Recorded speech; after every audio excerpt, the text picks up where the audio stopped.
Welcome back, ladies and gentlemen, here to the 2024 Victorian Historic Racing Register Winton Festival of Speed, the Group C feature race. Now, we've just had tributes. There's nothing tributing about this. In fact, we've got to tribute every single one of these car owners for keeping these race cars on the track. I'm Darren Smith right alongside me. Don't be confused, it's Darren Knight, the rock star out of historic tin top type of racing. And we're going to have to continue on with the technical problems we've got. We've got two grown men here sharing one microphone attached to a headset. So this is going to get very interesting here indeed. The grid sheet looks a little bit like this. On pole position will be Brian Henderson. We'll take it away in the number 15, Stephen Axisa, right alongside in the 69, Justin Nilsson. And if I'm correct, the number 60, that is a little Exa Turbo. So that will acquit itself very, very nicely around the Winton Motor Raceway in off the second row of the grid. Ed Singleton in the STP Commodore. Adam Workman in the 16 there. Glenn Gersel to Anthony Sorford. Lindsay Woolard. Ian Ross in that big Falcon down there that was just making its way around. Cars just making their way down to the grid now, and we are away. Rolling start for these cars, and it is an absolute massive barrel down into turn one. It's going to be the 15. The Datsun goes through, or the Nissan as it was known. The Bluebird gets through there, then we get up to the top of the hill, and it will be Stephen Axisa drops into position number 2. Ed Singleton, who's won a fair share of awards in this sort of racing there as well, as we just see Justin Nilsson in the number 60 drop back a spot there as well. And we'll try and bring Darren Knight in on this one as well as we come around through the sweeper.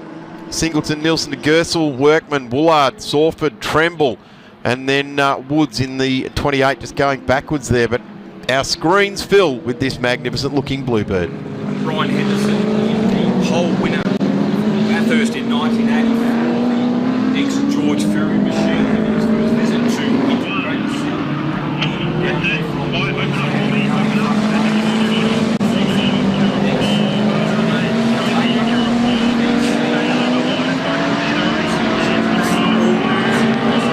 domestic formula from 1973 through to the end of 1984. Certainly some great looking bits of kit coming out of Roadways Racing. Fills the screen there with the STP car just going back a spot there. The 52 there, that's Glenn Gersel also in that car. I reckon that's probably furthest that car's run up a field in Group C trim, running here in the Festival of Speed here this weekend, being driven very well. But have a look at the Pulsar. It is just absolutely period perfect, isn't it? Get into the corners, and the Pulsar was all over the back of them. And I'm going to say the names of Christine Gibson and etc. drove these X's so very, very well. Justin Nilsson behind the wheel of that little front-wheel drive Nissan Pulsar Exa. Yes, that's right, folks.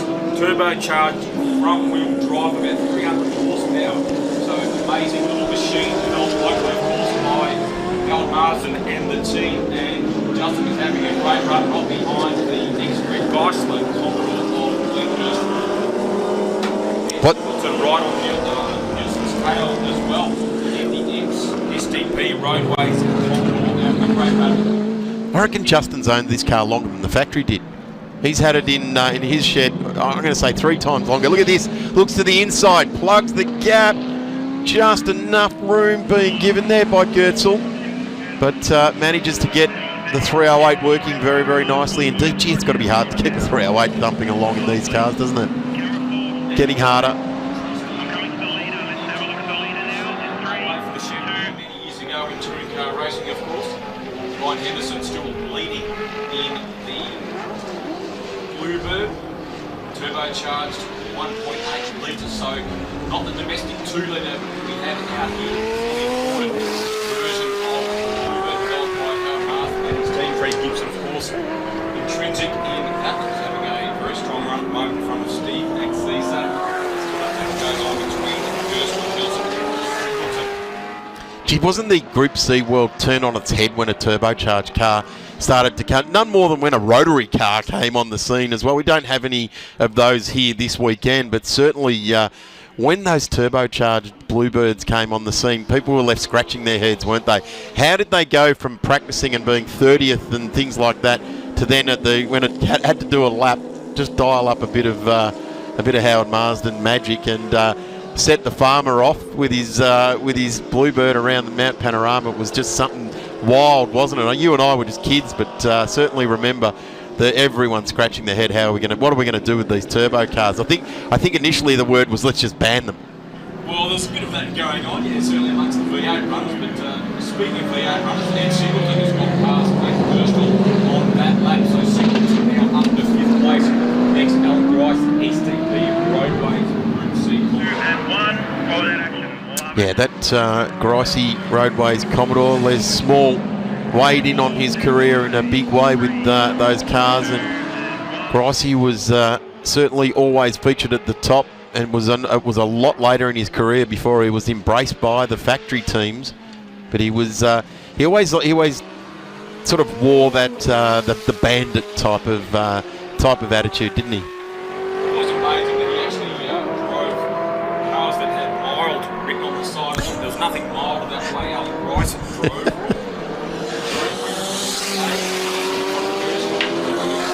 Throwing the cat amongst the pigeons. Have a look at this race now. It's Henderson, Axisa, Nilsson now back into 3 in the Exa. Then we go back to Ed Singleton, Gersel. And then it's the 16 of Workman. Second of the Bluebird turbos out there. So first time we've seen the two Bluebirds running here at Winton. That was the second of the Bluebirds built by the local Jackson team. Originally campaigning 81 through to 83, and that was replaced by the car that is leading this race, number 3, third built car, number 16. Number 15 driven by Brian Henderson at the front of the field at the moment. No surprise, he's got the fastest lap so far, 134.16. There's the 15. Just some good shots there, giving you the ambience of the Winton Motor Raceway out over the campgrounds there. So plenty of people embracing. Just in the background there's a round of the Victorian Motor Carter Championship going on. So the Festival of Speed, living up to every word of it, isn't it? There's everywhere you look, there's a bit of camping. You know, there's not too much speeding going on over there, but there's some nice campfires and relaxing going on. Then the Motor Carter, and then you cast your eyes smack bang into this action and the live streaming as well, and screen being filled by that number 15 Brian Henderson car that set his pole run. And I tell you what, they've got themselves a healthy old lead now. The Axisa Commodore back to the Exa. It's out over 11.5 seconds in this run. Colzac XC coming down with a handful around. What about the big XC hardtop of Tom Mondrusek? We just saw him briefly on the screen there. The ex-Rusty French Falcon hardtop.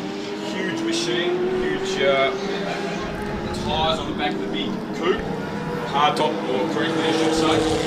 Doing a great job. I think he's running for a couple of years after taking the wheel from his father. He's involved in a good battle there with Tony Alford, the little twin cam Escort in front of the Gary Chick, Big Alan Grice Commodore, first version of the Group C Commodore. And 3. Love it. Good shot. The lead pair doing a very, very nice job out there in front at the moment. Plenty of other cars to attract our interest here this weekend, but they are really doing a terrific job. Last glance at the timing screen, they were 13.5 seconds away from the rest of the field in only 4 laps, and got just under 4 minutes remaining in this run for the Group C cars. Daz, it's got to be difficult these days when you look back, particularly the Bluebirds, which were kind of a bespoke sort of Group C car. To keep these things going, you've got to be rummaging around the parts bin pretty hard these days. Yeah, it's not easy. Certainly not as easy as running a Commodore. It's not easy running any of these cars. And speaking of Commodores, Steve Axisa snuck up to the back of our race leader, Brian Henderson, with just over 3 minutes to go in this race. So Brian Henderson not having points his own way towards the end of this first race for the Group C Heritage Touring cars. Steve Axisa has been involved in the category for many years.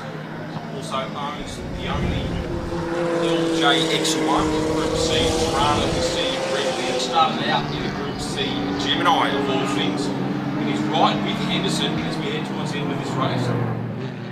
Couple of great sponsors there, Tough Mounts, McDonald Automotive from Wangaratta, Old Car Radios, Mark Sully, and a great picture across the bottom of the screen there for Mark Sully, and that's what he does, brings old radios back to life, and Rapid Smash Repairs, all part of the package, bringing us this weekend's racing. Equity One, of course, Shannon's, and Wonder RV, CoolDriveandGrays.com. Oh no, this is Ian Ross, the guy. He's torn the front of that car off, Darren, hasn't he? So Ian Ross, ex-bike Emery XD Falcon. It looks like he's had an excursion. The front splitter on that car is damaged, and Ian Ross has come to a stop on the old front straight, not going any further. A little bit of unburnt fuel there as sullied the door. Ross gets the Falcon underway though, so we won't see any safety cars, thankfully. He's torn the front splitter off though, hasn't he? Oh, that's all disappeared underneath the car. So he's obviously had an excursion, and I haven't seen it, but I would suggest probably the entry onto the old back straight. That's where quite often when we see guys going off, and Lee Gerstle has issues in there as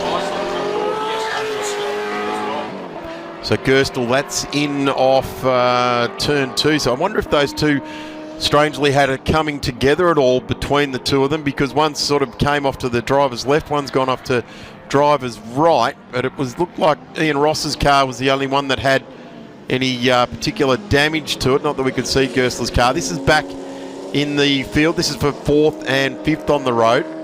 And Ed Singleton, we know he likes a maximum attack. He's not a kind of guy that spares the horses in these type of Group C drop races either. Ed has raced last time he did his again, radical. Yeah.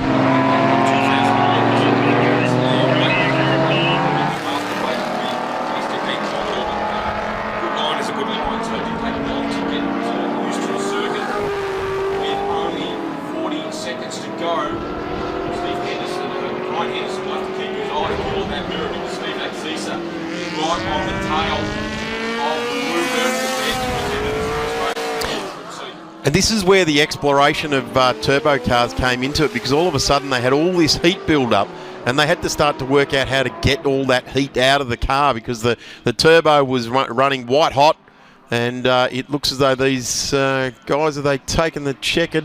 Yes, they have.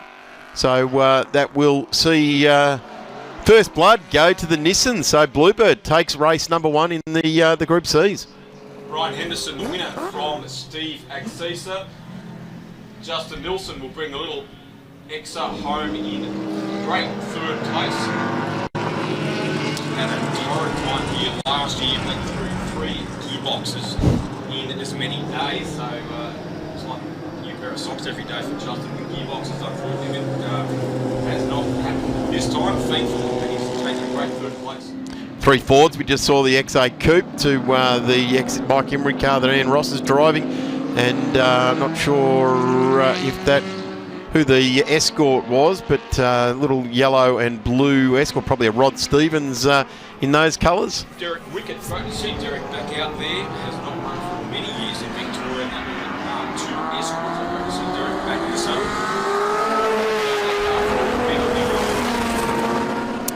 Cars still coming to the line now. We're just watching the Gerstle car. It's going back on its own steam at the moment, just driving back, and it looks to have had a little bit of right-hand rear just behind the wheels damage there. So there's our 1st and 2nd on the road. 3rd was Justin Nilsson out of the back of shop to Workman, N. Singleton, Woolard, Sawwood, Trembath, Delaney, Muller, Alford, Woods, Chick, Vondrask, Spender, Adamson, Gertzel. So in the end, Gertzel still classified inside the 20, but won't be classified as a finisher, so will be removed. Ian Ross did get to the line, and then it'll be Parrish next, and that will see the end of our Group C feature race for today. We'll take a very quick break and see if we can rectify these technical concerns that we're having here in the commentary booth, and we'll be back with more trackside here at the Winton Festival of Speed for 2024 very proudly presented by the Victorian Historic Racing Register and our sponsors, Equity One, Wonderland RV, Shannon's Insurance, Cool Drive, Grays.com. Back in a moment. Welcome back trackside. Big shout out to Equity One as we see Dean Koutsamides finish his race in the Formula 4. Just down the pack a little bit, they're coming together in that one. But shout out to Equity One, Wonderland RV. They're just right behind the kiosk area in the main straight. Check out all their wares. Shannon's Insurance on 134646. Cool Drive and Grays.com online there as well. Group A, 5 litre, 2 litre feature race coming on. A bit of a compact field of cars. Darren Knight right alongside me. Now, technical glitches all gone. We're about to get serious with this sort of racing. Group A, 5 litre and 2 litre touring cars out on track. And boy, there's some cars with some pretty steep heritage, isn't there?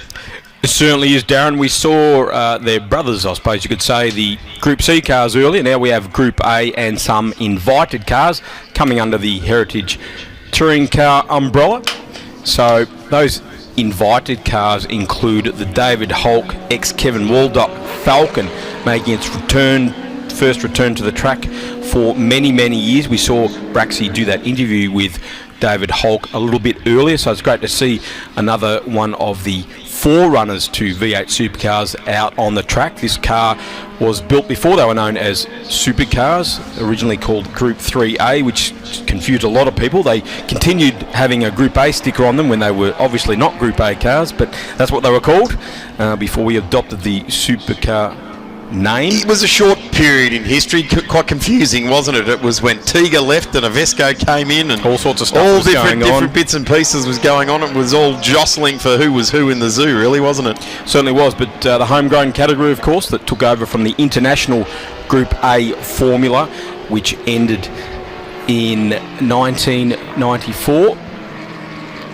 So it's great to have some of these early 5 litre touring cars was their name to Correct. start with. Yep.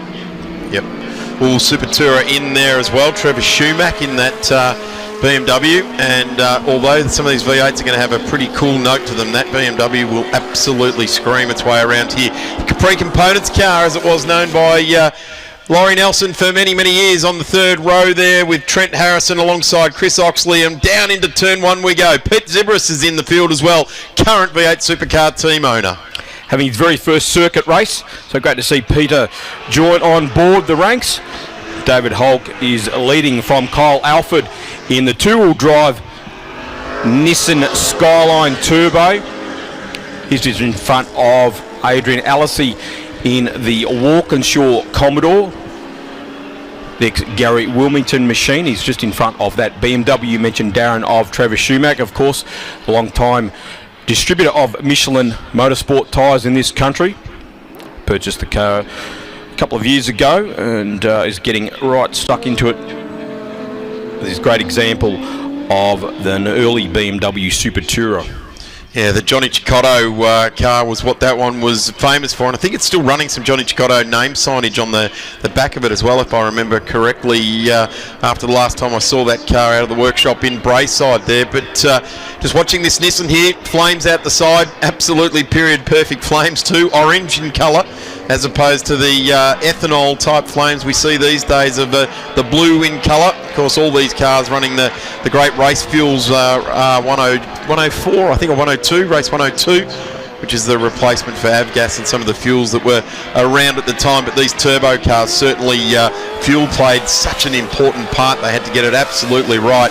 And these under 2 litre cars, or 2 litre Super Tourers as well, they did start to run some of those more exotic ELF racing fuels in Europe as well. Adrian Alesi not mucking around. He rounded up Kyle Alford around the outside there, and I saw that big Walkinshaw Commodore actually lift a rear wheel. So keep an eye on the number 40 Commodore in second place at the moment, behind David Hulk in the 5 litre Falcon. So Alesi has been running in Heritage Touring Cars for many years, has a couple of Walkinshaws at his disposal, and he is on the charge at the moment. Gee, you can hardly go to a race meeting without a macro on the side of the car, right from Peter, Adam and Tim. Although it's not Peter, Adam or Tim, or Adam who was the driver of this car back with Alan Jones in the era. But certainly Adam Macro drove numerous cars throughout time. and a great racer. And of course his brother Tim won numerous Formula 3 championships, and his father Peter as well ran in the that Formula Mondial Pacific era in the Cheetahs. With That's Brian the Sheep. brand of chassis, not talking about their moral. Spelled CHEETAH as opposed to the questionably moralistic people out there. But motorsport wouldn't be motorsport without a cheetah of either version. Trevor Schumacher just rounded up Kyle Alford, so the BMW now up into third place, as Darren mentioned, previously run by World Motorcycle Champion Johnny Cecotto, who was nicknamed Johnny Chocolotto at Bathurst all those years ago in some of his sporadic appearances at the Great Race. Yeah, certainly Bob Jane used to like to sling Johnny Cecotto in there. I remember the 635 CSI in the orange livery, very similar to Pete Sibris's car that he's running here, the VK Commodore, that synonymous orange Bob Jane Team Arts type of livery. So getting a good look at the cars accelerating out of turn 2. And watch the turbo car, the Nissan, just swinging in through there as well. Good to see Trent Harrison out there in the Alpha GTV6. Of course, the Harrison family, they really are alphaholics. There is an F in there, alphaholics. So great to see Trent back out there, the famous Ignis bright yellow little 2.5 litre V6, a car driven with much verve, of course, by Colin Bond and Alan Jones in that first year of the Group A touring car category here in Australia in 1985.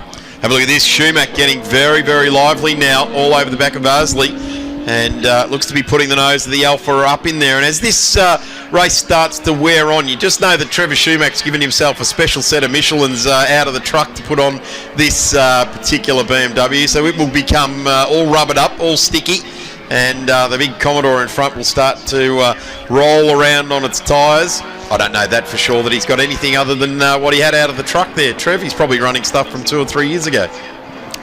Wouldn't be unusual in any form of historic racing, of course, to use some old rubber. That's a car, of course, that went on to become a Diet Coke BMW for Paul Morris in 1994. On screen now we have Peter Zibris, of course, Premier Supercar team owner, having his first run in the ex-Graham Crosby VK Commodore, the first version of the Group A Commodore. Of course, carburetor engine, not the fuel-injected engine that Adrian Alesi has at his disposal in the Walkinshaw Commodore.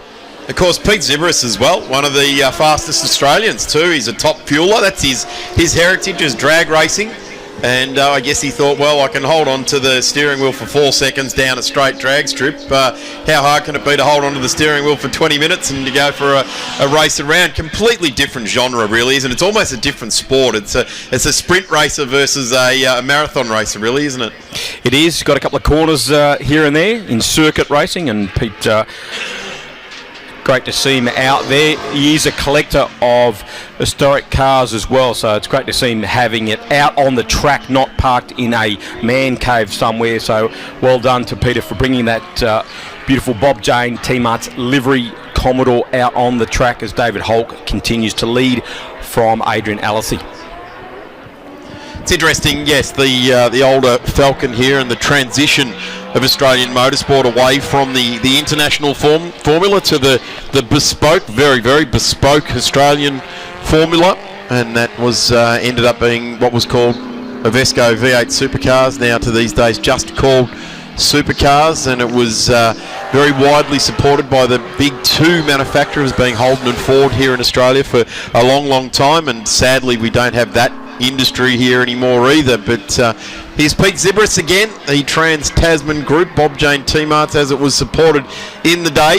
And I'm going to go so far as to say, Darren Knight, that Peter Zibris is really enjoying himself out there at the moment, really getting himself accustomed to it. He's made a pass and getting underway with it.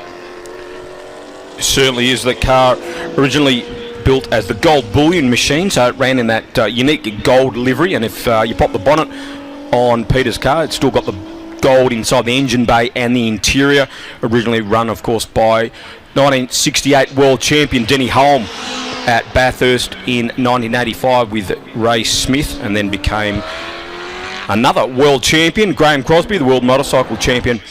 What a gun he was on 2 wheels, and Cros ran it in 86 with Wayne Wilkinson at Bathurst in those famous Bob Jane T-Mars colours.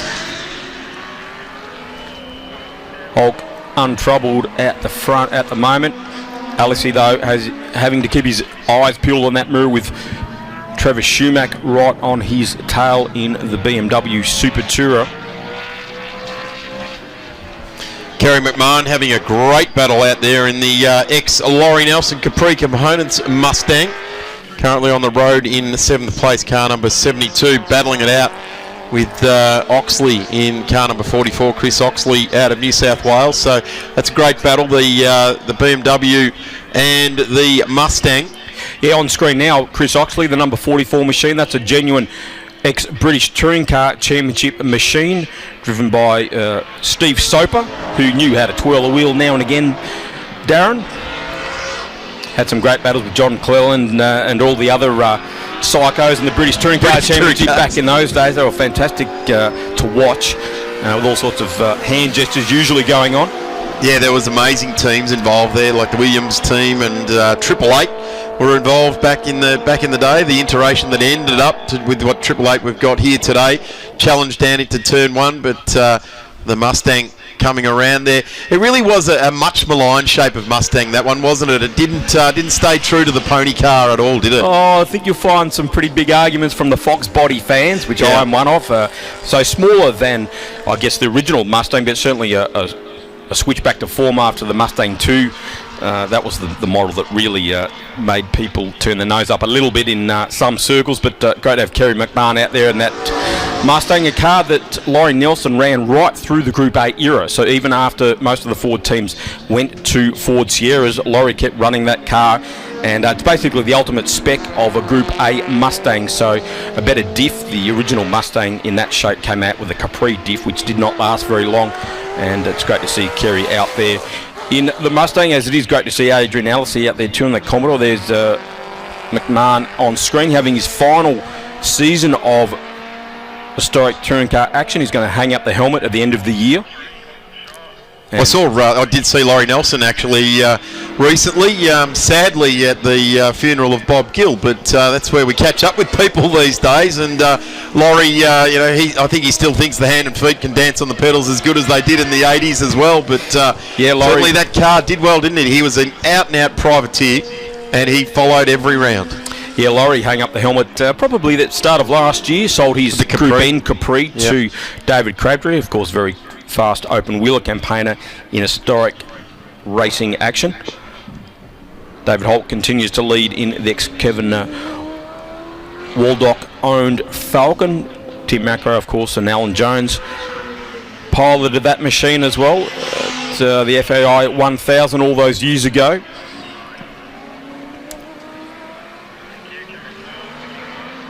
Alice is still holding on to that second place in front of Trevor Schumack in the BMW. Cars coming up on track next is the Group P Q&R Sports and Racing, Group O Sports and Racing, plus some invited cars in the mix there as well, as the Equity One Winton Festival of Speed continues. Some great support, the GUKW Spares and Machinery, Aussie Soils, FS Spagnolo and Co. Accountants, and Cave Hill Engines. I would say a number of these cars have probably had engines down at Cave Hill Engines. They do a tremendous job down there in Lilydale. The cars continue on around. Fantastic reliability, because some of these cars can show a bit of wear over time, but I guess they start to become a little bit rare, although there's some 500 of these supercar chassis going around. I know Aaron Noonan, the V8 Sleuth himself, who is carrying the live stream via the V8 Sleuth website. He's here with his father this weekend, and you can catch up with every single one of those particular chassis on his website, and you can also watch the live streaming. Surely only a matter of time before these early, I guess we can call them supercars in inverted commas, become a historically ratified category at the moment. They don't have actual historic recognition, which surely is only a matter of time, because these the oldest of these cars are now 30 years old, so surely it's time for them to join the historic ranks, and there's plenty of them out there. As you mentioned, Darren, we've seen them run demonstrations at the Phillip Island Classic, and there's been 20 odd cars there, so it's only a matter of time before we see full fields of these cars hitting the track in anger. You don't have to go too far in Dandenong or Western Sydney and slide some doors up and some sheds. There's plenty of these things around that could be run again. I get the man shed thing, but I certainly more get these are racing cars and they need to be exercised. Won't get any argument from me. No, that's right, I know that. But certainly doing a tremendous job. There's the checkered flag, and that will see race 1 for the weekend for the Group A 5 litre and 2 litre category, taken out by Hulk in the Falcon. And home in second place is the Commodore, back to the BMW of Trevor Schumack. So Adrian Aisley will be home in P2. And Kyle Alford home in P3. Trevor Schumack, in fact, third, Alford fourth. Coming around to greet the checkered flag as well, Kerry McMahon, the Capri Components Mustang. And the history of the Capri Components was that Laurie ran a business wrecking Capris, and that carried through to the Mustang. Of course, tomorrow we will have the full field of the Heritage Touring Cars racing together, so that will bring some great action with the Group C cars we saw earlier running separately. They'll be mixed in with the cars you've just seen on the track, so that'll be a fantastic spectacle. The biggest roll-up of Group C and Group A Heritage Touring Cars we've seen here at the Winton Festival of Speed, and that will be a great spectacle. Darren Knight, thank you very much as always for your expertise across these historic touring cars and Group A, Group C, 5 litres, Group A, etc. We really appreciate your expertise. You'll disappear off into the night now and come back, and no pun intended, night and night, but away we go. And we will see you tomorrow morning for one of the earlier races. In fact, our first race under 3 litre Group C and 2 litre Group A race at 9:05. That will be very interesting. So one for the tiddlers, I guess you could say, the smaller cars. We used to have big fields back in the day, particularly Group C, the Escorts and Datsuns, etc., running around as a separate class. So that will be mixing the smaller capacity cars in together. And that'll be a great race to watch at around 9:05 tomorrow morning. Then Group N, Group S, Formula Ford, and the historic touring cars, the Group N's at 10:05.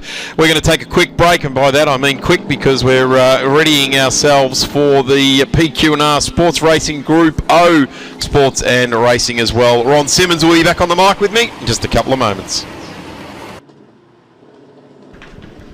And the hits continue trackside here at the Winton Festival of Speed for 2024. Big thanks to Equity One Wonderland RV. Check out their display right out behind the control tower, in behind the kiosk there, Wonderland RV.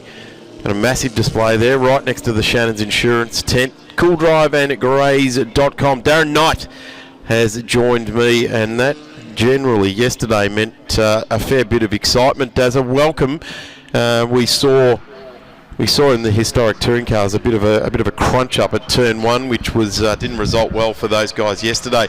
We're talking a different category here today, but this is pretty cool. We used to get a fair bit bigger in the under 2 litre fields, didn't we? Good morning, Darren. Good morning, everyone. Good morning to everyone on the VH Sleuth YouTube channel as well, and the VHR website, watching the live stream here from the Equity One Winton Festival of Speed. Darren mentioned the next category coming up on the track now, the smaller cars in Group C and Group A touring cars. Very, very popular, the class wars back in the 70s and 80s. It wasn't the single class we have now with V8 supercars, who are cars of all sorts of capacities and engine configurations. So now we're giving the tiddlers, if you like, a bit of a spotlight for a race by themselves this morning, Darren. Well, certainly back in the day we saw the likes of Gary Rogers and Michael Stilwell, and some of these big names Alan Moffat even drove a very handy, I'm going to call it a Mexico type of body-kitted Escort as well. And even some of the Capris that ran in this sort of trim as well were very, very popular. And, well, we're seeing now today, we're seeing that the Escorts and those sorts of things, Toyota Sprinter, there's the Capri, there's a Celica, the Chickadee Celica there, the number 28 as we come around to take the start of this one. Rolling start for the under 2 litre, under 3 litre Group A and Group C touring cars, and they're away off the front row of the grid as we get the green light for a go. Peter Woods next, Graham Bailey, Chickadee Celica would lead them down into turn 1. Look at Tony Alford though in the little twin cam Escort, the ex-Harry Bargwanna machine. He'll take the lead into the S's for the first time. There's a big name of Australian motorsport, Bargwanna, and that came down through the generations, but it will be the 75 of Tony Alford lead the way. Quite a contrast to his usual Nissan GTR antics in heritage touring cars. Yeah, absolutely. The little twin cam Escort. Harry Bargwanna is here this weekend, so good morning, Harry.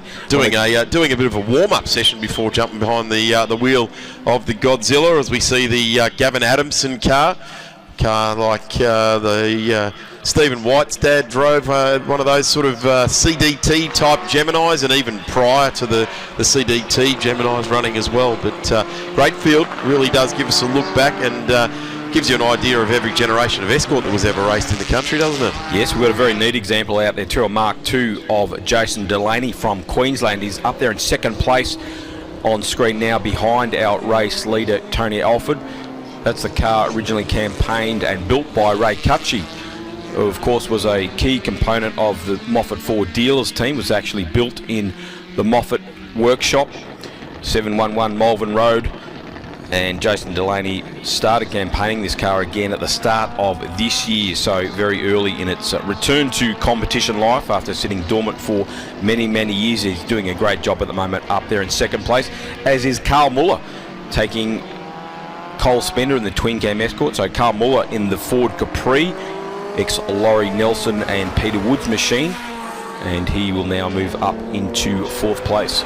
Geez, Laurie Woods was Laurie Nelson was a big proponent of the Capri, wasn't he? Certainly helped him, his business. He had a wrecking yard and his performance Capri components. We've seen one of his Mustangs racing as well in Group A trim. Another pass for position there. Derek Wickett in another Mark II Escort, just putting the move on Cole Spender. David Patterson now in the Toyota Sprinter AE86, puts a move on Spender. Good to see Pato back down here, all the way down from Queensland. David Patterson been running in heritage touring cars for many years in that beautiful little Sprinter, the ex-Bob Holden built machine. Yeah, Bob Holden used that for right through its entire era, didn't he? It was very handy at the wheel. Just watching the little Exeter going around there as well. Not sure that actually took the starter's orders, but it's joined in from pit lane. Justin Nilsson has some work to do with 4 minutes to go, a little over 4 minutes to go in this race for the under 2 litre and 3 litre Group C and Group A touring cars, as Tony Alford continues to lead from Jason Delaney. Peter Woods now starting to get onto the tail of our leading pair in the Celica. Here they are now on screen. So Woods in the Celica right behind Delaney. Ford versus Toyota. Those famous Chickadee colours on the side of the Woods machine, of course. Graham Bailey, the Chicken Man, took victory at Bathurst, of course, with Alan Grice behind the wheel of that Commodore in 1986. The famous VK Commodore, the Chickadee livery, which was run around on these cars for quite some time as well. And I guess you think of that model of Celica, you think of Peter Williamson, and you think of the big old heavy race cam that he started out carried. In fact, yep, good point, Darren. It started out as a Peter Williamson camera car before Peter sold the car and Graham purchased it, so it does have a bit of history, but now running in the Graham Bailey colours. That's the thing with heritage touring cars, you must pick a year. A lot of these cars have long competition lives, so you must pick a year and you must run it to those specs and that exact colour scheme. So Peter running it in those Chickadee colours, obviously with some updates from when Peter Williamson ran it the previous year. good to see, and chasing down the Escorts as he would have done. Maybe not the Mark 1 at the same era as the Celica, but certainly the Mark 2 would have been there, and this car would certainly have been there. Crankshaft rebuilders emblazoned across the front of that car, and they go to a lot of effort to present them as they were. The 41 going through there in its livery from the era. So, Daz, just to draw a line through it, these cars are the actual race cars. We're not tributes. Yep, we saw those fantastic tributes earlier. These are the genuine articles, so they all have to have a logbook and be run exactly to the specifications of the day. So the genuine article, very valuable cars and presented in stunning fashion by all the guys out there at the moment. Derek Wickett nips a break, and the little Mark II Escort after Justin Nielsen rounded him up in the front-wheel drive Pulsar. He's got the pop-up headlights up there as well, just letting everyone know that he's blazing his way through the field. Just watching his lap time at 1:39. Tony Alford at 1:45.63 on lap number 3. Delaney a 1:45.9 and 1:45.8 by Woods. Muller a 1:44. So at the moment, Justin Nielsen is the fastest car on track and has made his way up into 5th place.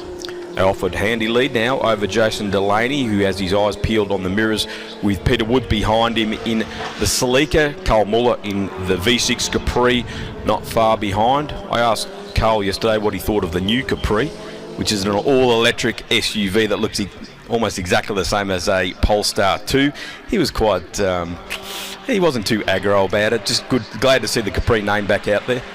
Yeah, I guess it is. MG, if you're an MG enthusiast, you can see what they've done with what used to be basically a sports car company is now an SUV company.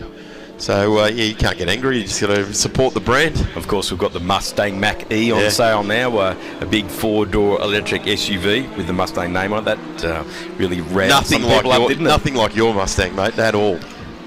Well, it's a very quick SUV, I might add. It's probably... Well, the electric cars generally are, aren't they? Certainly are. Have a look at this lead now. Tony Alford that is actually just been eaten back into. It was out over a second. It's now at 0.7 of a second. So he's even given it the big ask and starting to get hauled back in. It'll be Jason Delaney, who started out of 5th. Carl Muller up the inside, Peter Woods to move into 3rd. So the Capri up into 3rd.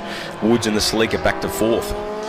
So changing positions, we're coming up to, I would suggest, our last lap as we get across the line there. Tony Alford has just eased that lead now out to 1.3 seconds, so he's done a good lap, consolidating on his time of 1:45.2, and Delaney was a 1:45.8, so that's where he's found that extra 0.6 of a second on the last lap.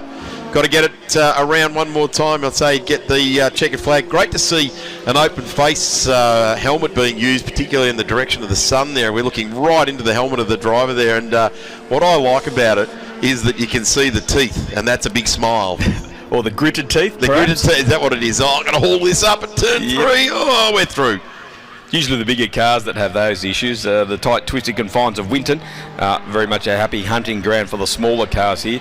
Tony Alford making the most of that. Quite a bit of experience in heritage touring cars over the last few years. Of course, has that fantastic Nissan collection up there in Queensland. Although recently the GTR, the GIO GTR, has been sold on. And it's the first time we've seen Tony behind the wheel of this very pretty little twin-cam Escort, previously campaigned by Harry Barguana. Delaney still in 2nd, Muller right on his tail in the Capri with Woods still 4th.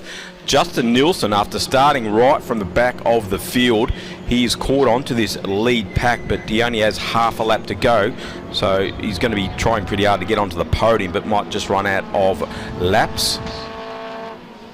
Certainly coming around now. Alford last time round a 1:45.24. And Justin did a 1:39.0, so he's in the mix there. Look at that, he's going to steal someone's trophy on this podium. As he looks to the inside, it's going to be the drag race. Who's he going to peg off? Alford takes the win. Nielsen might be 3rd. Delaney just got home in 2nd.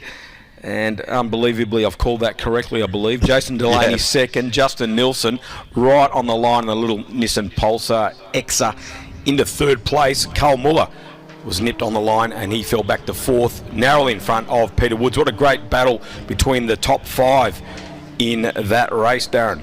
Certainly is. They've acknowledging each other as well, having a red-hot go out there. Tony Alford is not a guy that mucks around. He gets the ethos of this sort of historic racing, but he also likes to use the car for what it's supposed to be done, and you've got to applaud that. I do also applaud the fact that it's still running registration number plates on it. I'm pretty sure he doesn't pack it up and drive it all the way back to Queensland. Well, probably a few years before that era, they actually used to run the race engines in by driving from Melbourne up to Bathurst in the race car. They did. But that's a good run there. Justin Nilsson got it home there after coming out of the pit lane. Didn't take to the grid. The Escort, Capri and Salika. Good morning once again, folks. Darren Knight here alongside Ron Simmons to bring you this first race of the day for Heritage Touring Cars and Invited. So it's Group C and Group A Touring Cars, the genuine article.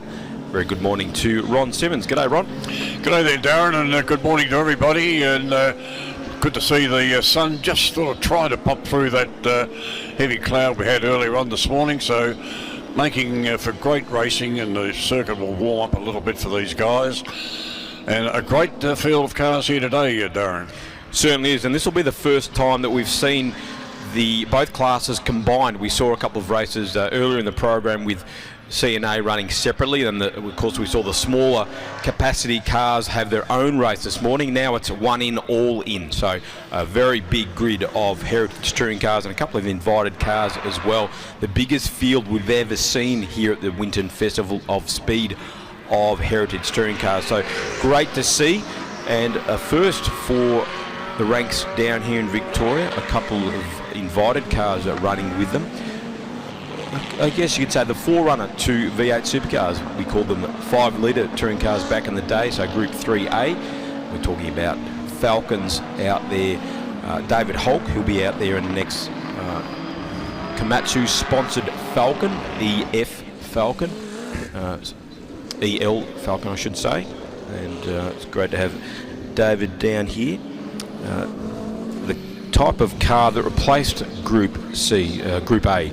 So Group A, the international formula, ended in 1992, and 1993 we had the homegrown formula, which of course went on to become V8 Supercars, branded a few years later. It was an all Holden versus Ford affair. Certainly a good mix of cars too, Darren. We've got some really big bangers there. We've got some RX-7s amongst there, a couple of Alfa Romeos, earlier model Mustangs, the Celikas, a little Chickadee Celica there. So a good variety of cars, and the Capri, of course, a couple of little Lotus Cortinas, little Lotus Escorts, and even the Gemini amongst them. Yep, Gavin Adamson. I've butchered his name there pretty well. Hit a curb in commentary terms there. Yeah, Gavin Adamson, the little PF60 Isuzu coupe, sold as the Gemini out here. Well, the body shell was, at least, with a Japanese spec engine that was eligible for Group C touring cars back in the day. Country dealer team, they got in a little bit of strife with their logo. The Holden dealer team took them to court. Here we go, folks. Down into turn one for the first time. David Hulk will lead the field away. Brian Henderson right with him in the Turbo Group C Bluebird. Onto the old back straight for the first time. Cole Alford in the two-wheel drive Nissan Skyline. As Steve Axisa locks the brake next, Scotty Kennedy Commodore. Hulk, though, is leading from Henderson. Adrian Alcey up into third in the Walkinshaw Commodore. Just got up inside the BMW of Trevor Schumack, the Super Touring Machine, one of the invited cars here this weekend. Well, Hulk really ran away with it yesterday, didn't he? He sort of went off into the boondocks and left everybody else to sort themselves out. But there's the Nissan just ducking inside Hulk as they go up through the cleavage area, the top of the circuit. So at least a passing move there. Whether Hulk's got an issue, I'm not too sure, but he certainly broke away very early in the race yesterday. So let's see how they go. As they come up round the top of the circuit, a good mixture of cars getting through there. The little Isis Alfa Romeo there, the beautiful car. I think it could be the ex Alan Jones, Colin Bond type car. And here we look at them with the... now there's something coming out of the back of the Nissan that could be fuel. And we've got Ed cars Singleton. spinning. Perhaps something was coming out of the back of the Nissan there. I saw it coming out with some sort of fluid. Ed Singleton has spun the ex-Steve Harrington Roadways Commodore, and also problems for Kerry Yep, McMahon. there's something coming out of that Nissan, I can tell you. It's getting onto the track, hence making it very slippery for who's behind. Let's have a look. Here he comes, coming down into turn 1, and we'll have a look and see if there's any fluid coming out this time. Now looks pretty clean from here. So Henderson Yep. leading from Hulk. Might have been on that the sweeping right-hander when it goes around a left-hander. We'll see if that happens again. Adrian Allisey holding down third place in the Walkinshaw Commodore. Trying to reel in our lead too, as Trevor Schumacher in the BMW are right behind him. Keep a good eye here. David It Hulk seems clean enough now. in the Falcon, the car making its competition return after many, many years parked on the sidelines, looking resplendent in that Komatsu livery. It's a car campaigned by Alan Jones in 1998. Didn't have a great season, Jonesy. Unfortunately that year, no top 10s all year. Bit of an up and down career in touring cars, Jonesy. Undoubted talent, but was in and out of different teams. Yes, a lot of talk that he did retire from Formula 1 too early, and he even now tells you that he did retire too early. Anyway, he came back to Australia and got stuck into the touring cars and some pretty quick Porsche cars in his day. As we've got the Nissan car 16 just getting by, that's Walkman. Adam Workman in the Bluebird rounds up Trent Harrison in the ex-Columbond Alpha GTV 6. Little Group A machine, the type of car that, of course, Alan Jones was teammate to Colin Bond in that very car, Exactly that right. two-car Yeah. Alpha team, the first year of Group A in Australia in 1985. Those Alphas really did turn it on. A good friend, the late Frank Porter, also bought that car and had some good runs with that car very early on before he retired. Okay. Trent Harrison will have to keep his eyes on the rear-view mirror. He is being caught by Justin Nilsson in the Pulsar Turbo, right on his tail, the little front-wheel drive beastie. Turbo, around 300 horsepower coming through the front wheels. So quite a handful. Justin Nilsson's been running the car for many, many years. Knows all its follables. And he's right on the tail of Harrison. Here it is. Harrison now putting a move on Workman and gets that position back. So good drive from Trent Harrison.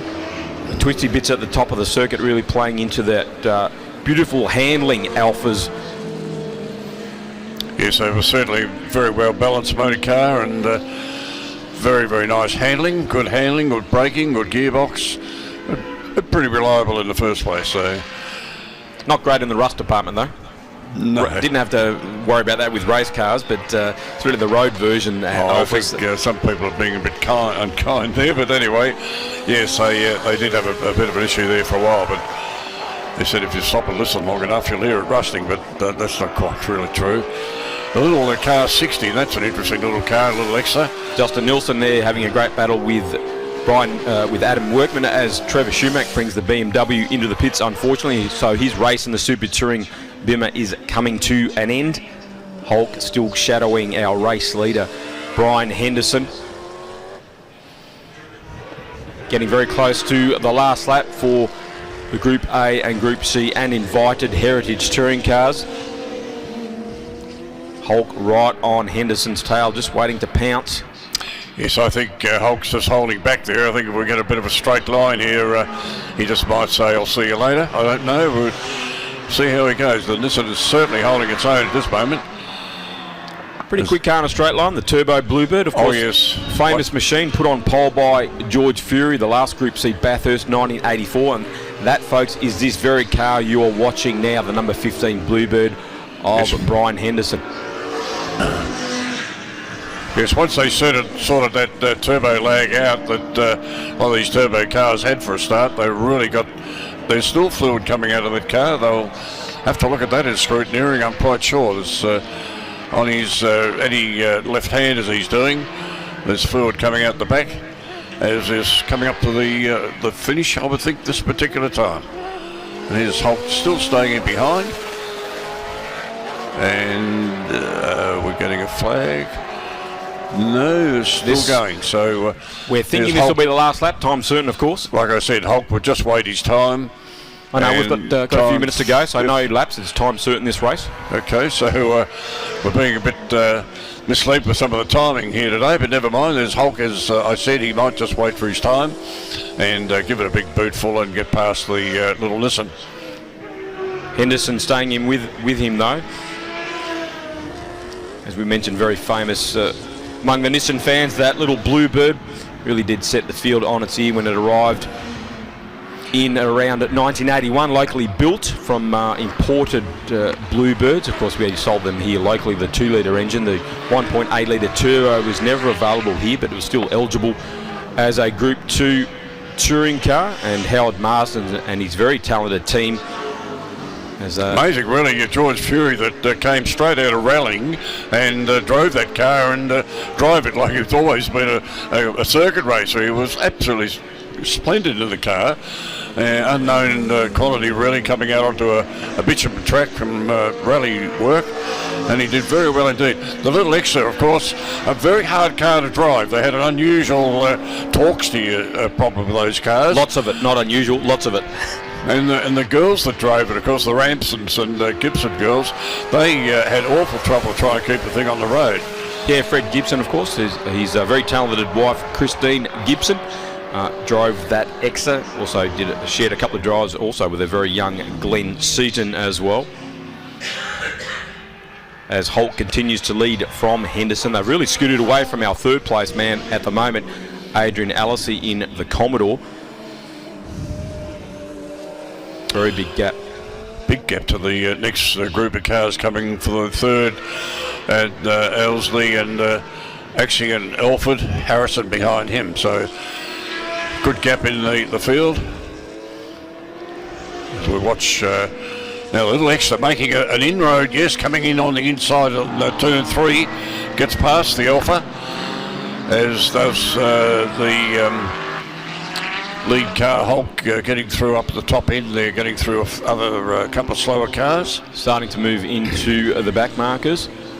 David Holt continues to lead from Henderson in second in the Bluebird. As I predicted, I thought Hulk would be just waiting his time, because with his performance yesterday, as quick as he was, he's just held back there in second place for a long time, but he's off into the distance now. Hulk from Henderson and Orsley. Next car's in the group there. They come up the top of the circuit, coming probably, they've got 2 minutes to go, I think. Might just get another lap or so in. Yeah, I was mentioning Alan Jones didn't have much of a year in 1998 in behind the wheel of that Falcon. It was run by Tony Longhurst's team. Longhurst ran a sister car that was sponsored by those famous green, white and red colours of Castrol, and but all that luck deserted Jonesy that year. As I said, highest placing of 11th. Had a driveline failure at the Sandown 500, so the Enduros didn't go too well, and of course it was also mixed up in a big accident on the top of the mountain, somebody else's accident. Alan Heath was tapped into a spin, bounced off the bank, and unfortunately the Komatsu Falcon was collected fairly heavily, so not a good year for Alan Jones and a young Adam Macro, who came straight out of Formula Ford. It was the reigning Formula Ford champion, so didn't have a great year, unfortunately. Was unlucky with Jonesy in 1998. We're running down about a minute or so to go, so I think this probably be the last lap. As they head down to the hard left hand, a lot of heavy braking there as they go around just near the old part of the circuit there. And Hulk just accelerating away from Henderson without too much trouble at all. And we're thanking Tilda Trailers for bringing this particular event as well. Also Build Spec and Lloyd's, the sponsorship of the Group A and Group C Heritage Touring Cars, and invited David Hulk coming to the line. Not sure if he checker flag was just out of our sight there. I don't know that he actually did get the flag. We're thinking this will be the last lap. 10 seconds on the board.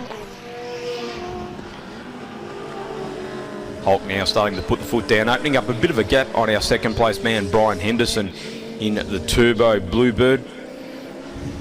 Alice is still holding down third place in front of Steve Axisa. So Group A Commodore versus Group C Commodore, and that battle for the final spot on the podium.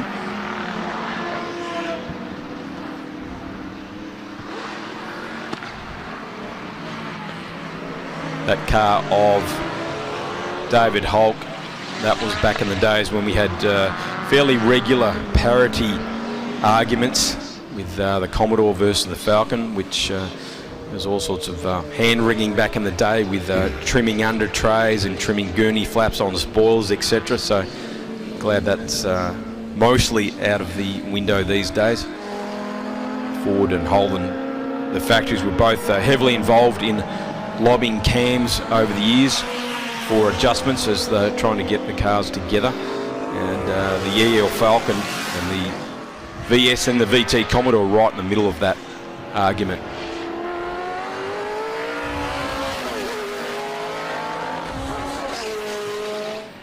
There we go. There is the checkered flag. So David Hulk takes the win in the Falcon. Successful first meeting so far for the Komatsu Falcon back on the track. Brian Henderson, a great drive to be also the first of the Group C cars in second place in the Datsun Bluebird Turbo. Showing a lot more reliability than they showed back in the day. They were very quick, but often, unfortunately, let their drivers down, screwing at the maximum amount of power out of that little 1.8 litre inline 4. Alice took third place in the Commodore in front of Steve Axisa. Cole Alford was fifth in the Skyline. Trent Harrison sixth. Must have just got home in front of Justin Nielsen on that last lap. They had a great battle all race long. Lindsay Woolard, unfortunately, coming to a stop, and the ex-Alan Brown, Tony Edmondson, Recar Commodore.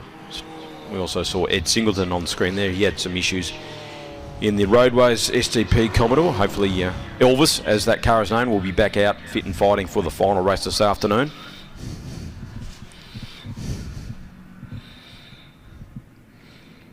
he looked like he actually had a flat right-hand tyre there when I... Yeah, it looks a bit down in the front corner, doesn't it, Rob? Yeah, I think that might be the issue there. Lindsay Woolard, a long-time campaigner in that Recar Commodore. One of the great characters of the paddock. Good to see Ian Ross taking a finish 2 in the ex-Mike Emery XD Falcon, running without the front spoiler. Unfortunately, he had a slip off on the oil turn 1 yesterday, ripped the front splitter off in that culvert down there, which is many a splitter has come to grief down there, Ron. You ever journeyed off down there, Ron, in some of your racing exploits? Yes. I thought you might have. Anyone that's done a lap of Winton usually has fallen off at turn 1. Yeah, we all had a little bit of an altercation here. Turn 1, generally being helped off by somebody else, to be honest with you. But anyway, that's the way it goes. But it's a good little circuit to race in here, and Winton's always been a favourite track of mine, certainly on the short circuit. I've not actually raced on the long circuit. Heritage touring cars making their way out onto track now. Looking forward to this one. Can David Hulk take 3 from 3 with the Heritage touring cars? Really good field of Heritage touring cars as well. They've really done a terrific job getting this category up to where it really should be. Darren Smith and Darren Knight remaining with you on the track side and on the live streaming. Hope you're enjoying it via the V8 Sleuth website and also the VHRR website as well. Check it all out. We're going deep into this afternoon's racing, and this is really something that's going to get everyone. Look at everyone starting to make their way to the fences. Everyone's starting to fill up that streaming and get on with this. David Hulk's had a really good run in that Falcon right throughout this weekend, and I would suggest on this morning's results, where his best lap time was a 1:32.78, and he was 3/4 of a second faster than the Nissan Bluebird of Brian Henderson. We might see a little bit more of that. Certainly plenty of Commodores in this race, Darren. Speaking of Commodores, I caught up with Peter Zibris, Premier Supercar team owner, of course. He's out there in the ex-Graham Crosby Bob Jane T-Mart's liveried VK Group A Commodore, having his very first circuit race with the car. So he's learning how to turn corners very quickly. We know how quick he is in a straight line, one of the fastest men in the top fuels in the country, but now having a go at circuit racing, really enjoying it, super enthusiastic. The team, Chad Parrish suggested this, the team have put a little badge on the inside of his Momo steering wheel. It's the Hello Kitty symbol. And they've told Peter that if you get under a 140, we'll take that badge off. Well, there you go. That's a fair old motivational factor. I like that. That's good. You don't want that on your steering wheel. No, that's for sure. Okay, so David Hulk on pole, Brian Henderson right next to him, Adrian Asley, then Stephen Axisa, who has been doing a ripping job in his Commodore, Kyle Alford, and we'll see Kyle out there as well. Looking forward to seeing how he goes. Trent Harrison, Justin Nilsson in the little Exa. There's the Exa, yes, and they're coming down. This is a rolling start, so we'll get through this. Adam Workman to Jeffrey Trembath, Chad Parrish, Ian Ross in the Falcon, Christopher Oxley, Anthony Alford to Carl Muller, Peter Zibris in that orange Commodore which we just mentioned, Peter Woods, Thomas Von Zrak, and then we have David Patterson, Kerry McMahon watching for the number 72 where Kerry can push through to Gary Chick, Cole Spender, Jason Delaney, Gavin Adamson, Peter Abud, Lindsay Woolard, Ed Singleton in the STP car, Trevor Schumack in the BMW. I haven't actually seen Trevor. Trev not taking the start. He's got a family commitment, unfortunately. Yep.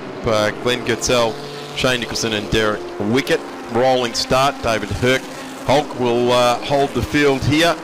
Red lights are on. We are about to charge down into turn one. Away we go.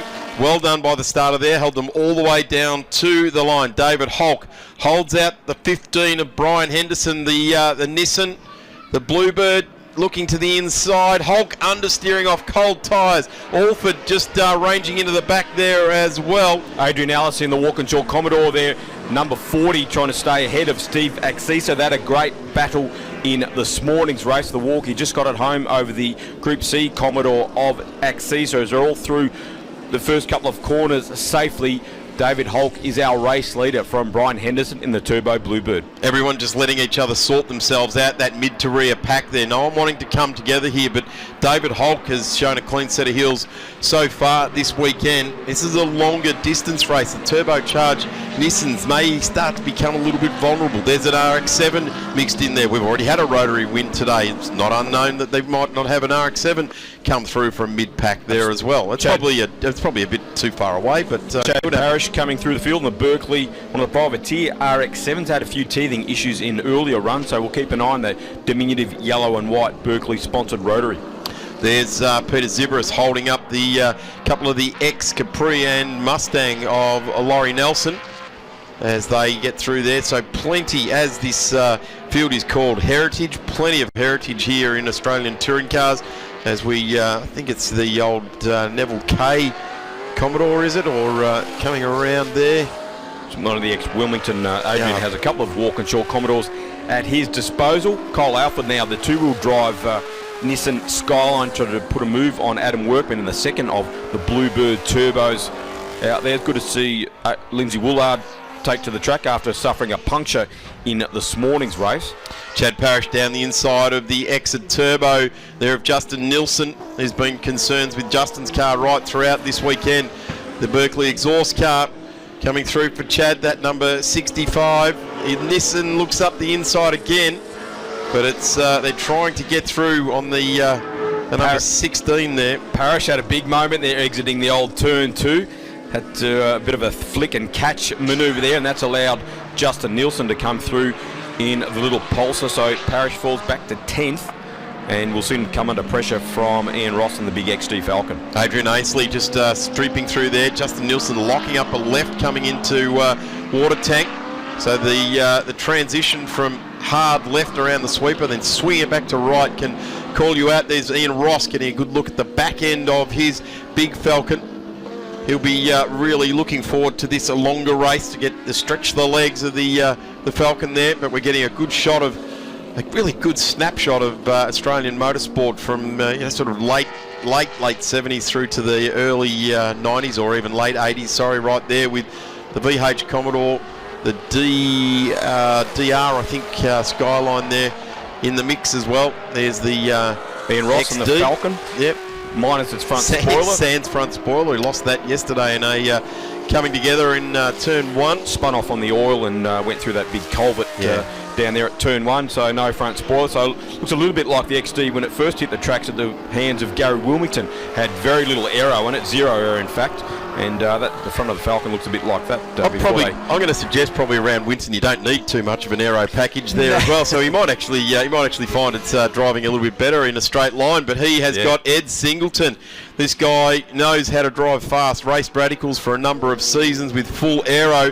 Now the Roadways STP Commodore, made famous by Alan Grice, but driven very, very well over a number of seasons now by Ed Singleton. And he's got Ian Ross in front of him. Ian just holding the ultimate racing line, and Singleton having to look left, look right. But the 49 Falcon, look at that, just gets up in the rev range a little bit there, pulls clear. And this is where the tricky Falcon will make its way around, changing direction. This is it right there. That's where does it nicely. Very, very well poised. The ex-Mike Emery car. A car only with a handful of races. To its credit, back in the day, a full-on privateer machine, as you can tell by the lack of sponsorship signage on the car. Spent also some time as a sports sedan once Group C went by the wayside. And loves that Falcon. And Son has also raced that car when it first came out of the garage. Fraser now racing GT cars in the Middle East. So Ian having a great time at the wheel of that Falcon. Having to work hard though in front of Singleton in the STP Commodore, which had a gearbox change after the first race this morning. All systems go at the moment, as it is for our race leader David Hulk in the ex-Alan Jones, Adam Mackrell Komatsu EL Falcon, the car that Jonesy ran at Bathurst in '98. Not very successfully, unfortunately for Alan, that whole year. Was caught up in somebody else's accident at Bathurst, and that was basically the end of Jonesy's full-time career in touring cars in this country. It's Greensfield now with the big lurching coupe of Rusty French and Leonard, and it's got the Morley Ford sign down the side. I'm pretty sure that ran at some point. It might have been actually the next generation of car that he ran with John Sands sponsorship down the side as well. But certainly that XA doing very well. Really good to see that Henderson is sticking with this. He's still got him inside there. It is the French and Leonard car. Ex-Rusty French machine. Shared the car with the great Kiwi Leo Leonard at Bathurst all those years ago. Thomas Vonstrak now doing a really good job, but that doesn't look good, that telltale smoke out of the back there. But if I do remember correctly, you could probably do about 900 Ks at Bathurst with smoke coming out of the back of one of these things. It's a pretty tough old beast, the 351 Cleveland under the bonnet. Less and less reliable as the years went on, unfortunately, but certainly they knew how to put them together. A good battle here on the screen between Derek Wickett in the Escort, Pira Abood in the VL Commodore, a car originally built by the Holden dealer team for John Farrell in Western Australia. In fact, I think that's the Toyota Sprinter in the back there too, the ex-Bob Holden car there as well. David Patterson trying to reel in the Commodore of Peter Abood. David Patterson's doing a ripping job actually. That's staying with those two cars. No, this is not what we wanted to see. Vondrasek off the end of the new back straight there in the XC hardtop. Might be coming into retire. Definitely not, yeah. Well, I guess we've seen smoke out of it. I did say he could run Bathurst for 900 Ks of a 1,000 K race with smoke coming out of the back, but I guess Winton Motor Raceway is a fair bit demanding on the left-right stuff. And continuing on actually, just getting out of the way there. So he might have just started to become aware of the smoke when you get it start to come back into the cabin, or one of the gauges has gone into the red or something like that. He's grabbed his attention. Wickett in the Escort leads Patterson, and then Vondrasek in the hardtop. Cole Spender, a little twin cam Escort as well. Good to see Wicket back in the saddle. Hasn't seen that car on the circuit for some years. Very popular little car in the class wars of the mid to late 70s, the Ford Escort, and like the Datsun 1600 in Group N, that was a very formidable rally car on the stages, the Mark II Escort. Yeah, it certainly was, and some of the good footage of like British rallying and stuff like that really does show. And there's a car running a British number plate on it as well. We probably can't say what it says on TV, but on broadcasting, but certainly a number plate off a European car. Have a look at this now. The attacks are coming from Commodores left, right and centre at the moment with Ian Ross. He's got the ex-Grice Harrington car, I think it was, the car, maybe not. Harrington. Lindsay Woolard, that's the team car of the Grice machine, so that's Alan Brown, the team owner. It. Yep. The Recar, those famous Recar colours. He's putting the pressure on Ian Ross at the moment with Trembath right behind him as well. Traditional Group C battle here through the S's. Isn't it? Trembath putting a move on Woolard. A very neat move from Jeff Trembath in the VH Commodore. That car now running to 84 specs. That was originally run for many years by Michael West with that Advance Australia bonnet. And just in the background there, another Grice car, the Craven Tirana. Tony Sawford weighing in. Long-time campaigner in that A9X hatchback. One of the original Grice machines. Those famous gold, white and black colours. Right on the tail of Lindsay Woolard as they head up towards the top part of the circuit. Picked up on a really good part of the race here. Ian Ross has just let Ed Singleton get through. In fact, didn't let him through. Ed Singleton had to fight for it, but he's driven away from this battle now at the moment. Ian Ross 11th, so we've got 11, 12, 13 and 14 on screen now, and the Tirana's gone through. Sawford gets through on Woolard. I think Woolard might have an issue. He just slowed down a little bit there, or maybe missed a gear, I'm not sure, but he's dropped right back from that battle between Trembath, Ross and now Sawford. Gee, the Group C trim, you sort of forget how big those guards were when they pumped them out at the end of that Group C era, didn't you? They really did push the limits to get the bigger rubber underneath these cars. Huge rubber, particularly the Falcons, the XC, right at the end of Group C. They were massively wide. I remember the arguments about trying to get the wider wheels so that they could keep it up, the Ford and the Commodore. The arguments that they just raged. The Tirana looking around the outside now as well, so look at those pumped arches out there. A very Australian way to do it, wasn't it? The Group C era. Trembath gets through on Ian Ross. So good drive there from Jeff Trembath. He's trying to track down the SDP Commodore of Ed Singleton. Tony Sawford now trying to round up the Falcon of Ian Ross. So the Falcon might be feeling the pinch in the tyre department for Ian Ross, and that's allowed the Holdens through. I wonder if the missing front splitter was directing some air to something around the car. We may have had brake ducts or something off it as well, which would come astray, because that's normally what you mounted off a front splitter or front air dam. You see it in the Commodores, just the little opening underneath the headlights there on the yellow bumper. But they come through there. The number 4 looks up the inside there, doesn't manage to get through. So Lindsay Woolard, he started out of 25th, Lindsay Woolard, now got himself up to 14th. So that's a good 10 spots has made up. Trembath right on the tail of Ed Singleton. 2 VH Commodores going at it. Hammer and tong. 308 Holden V8 under the bonnet of both of these cars. Sealed engines too in these cars as well, so you can't go around and play any hanky-panky with them. Ed Singleton, we had a really good story on the broadcast. He walked us through bits and pieces of that car, and he did point out that yes, we have sealed engines, so they are expected to be run exactly in the period of the vehicle that it's been nominated at. Adam Workman in the second of the Bluebird turbos out there, number 15, trying to chase down the Escort of Jason Delaney. Beautiful little Escort, the Delaney machine, having its first year back in competition. Built by Ray Cutchy in Alan Moffat Racing's workshops in the late 70s. There's Peter Zibris gone through, and he's got race leader David Holk ranging up here as well. So David Holk is swathing his way through the field here. And, well, it is a newer iteration of a race car with a full effective aero kit. Rear wing, under tray on the front.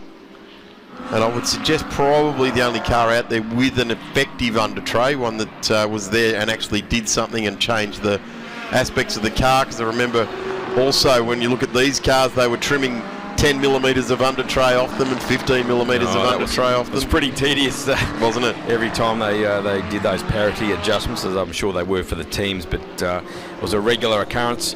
I guess it was too in the Group C days, because one car would be given some sort of concession in the Group C days, and then all the other brands would get what they wanted as well. So it sort of cancelled each other out, really. Yeah, you're not running a heater core, yeah, but I'm running a glove box. Yeah, yeah. And that's giving me a performance gain. Which is really what I suppose in a way drove CAMS to adopt Group A, the international formula, in 1985, because it took away all the Holden and Ford and all the other manufacturers lobbying CAMS all the time to get concessions to run in Group C. Group A was an international formula, and what the rule book said, that's what went.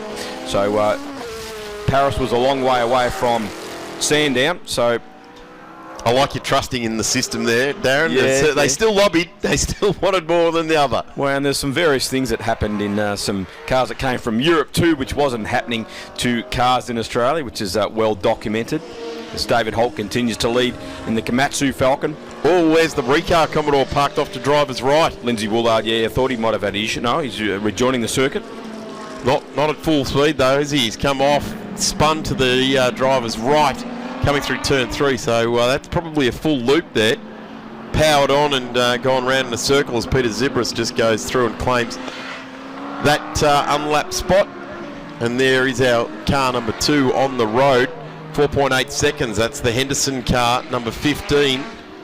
And closing at the moment, that gap is just slightly ticking back. Our race leader now moving up onto Ian Ross. And there is the 15 of Henderson as well. So, great battle here. This has changed for spot here. Yeah, Singleton goes back one. Jeff Trembrath in the number 52 machine. I beg your pardon, that is Glenn Gerstle in the ex-Fred Geisler machine. Been calling in Trembrath, they're both yellow. I need a new prescription. I have to go and see Bill Cutler, I think. So Glenn Gerstle getting a good run on Ed Singleton. Up into 10th, into the top 10 for Gerstle for the first time this weekend. Singleton fighting back, the Commodore side by side into the S's. Tony Sawford just waiting for the two Commodores to do something silly, and he'll be through in the A&IX. Gerstle, Singleton, neck and neck.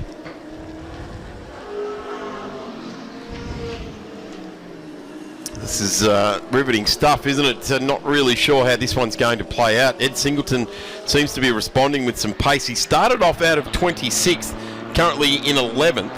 So Gerstle has just managed to squeeze on through, and Sawford not quite in striking range, but at the moment Ed Singleton's getting very racy in the number 6.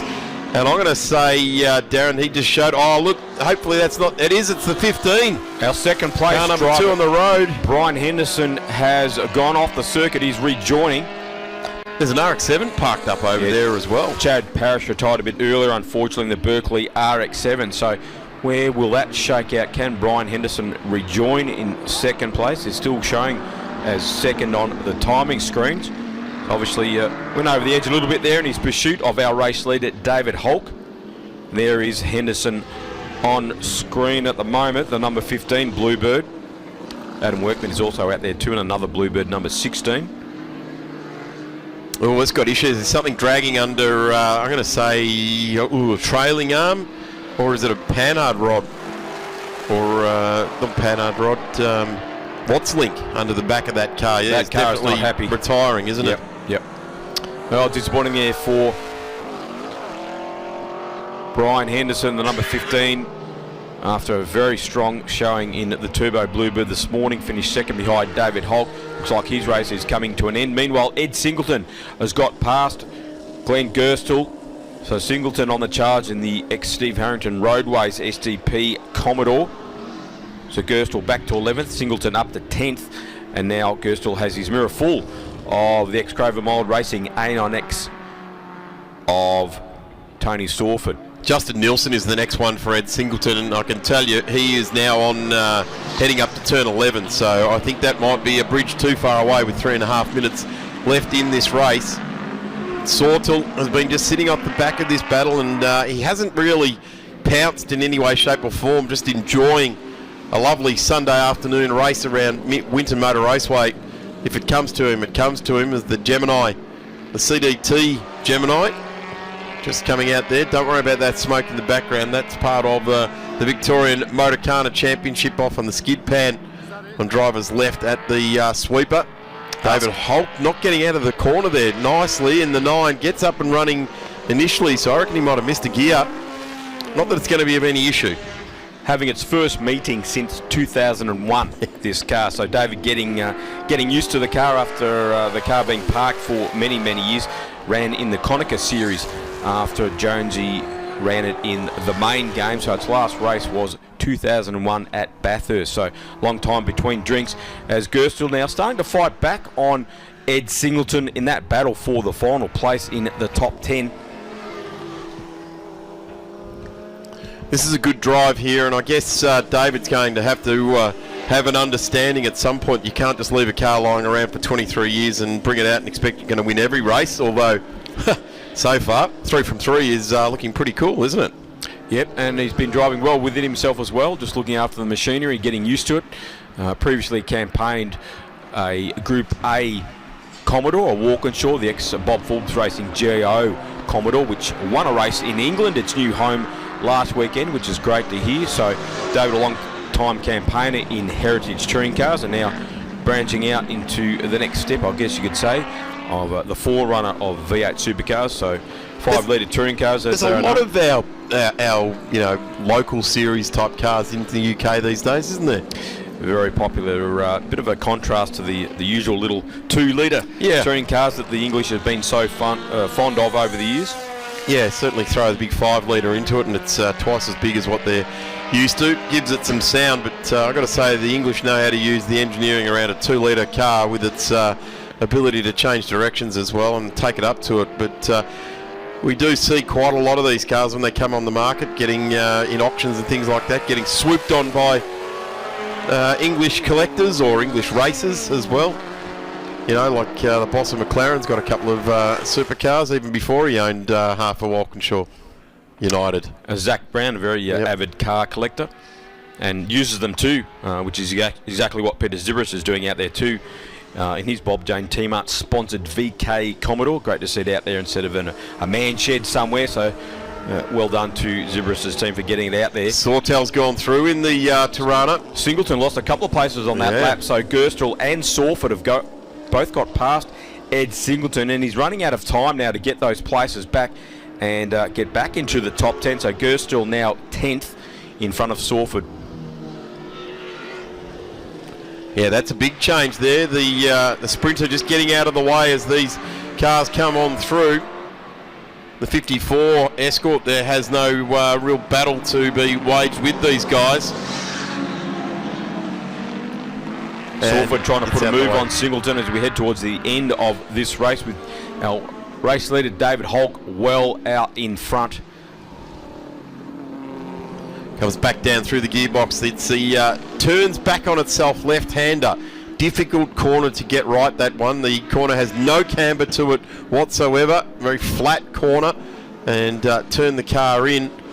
And it really is a wait, and then apply the power. This guy has been not waiting.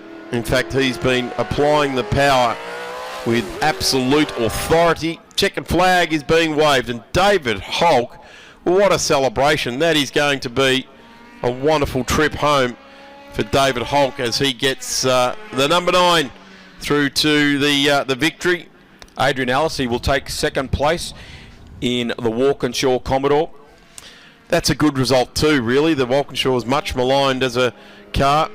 Had some success, sporadically. As we watch some of the other battles are now finished. Ed Singleton actually got home in front of Gerstle and Sawford as well for 9th, 10th and 11th. So Singleton pushed into the 10 for that result. Steve Vaxisa was the final step on the podium in the VH Commodore. He'll be happy with that.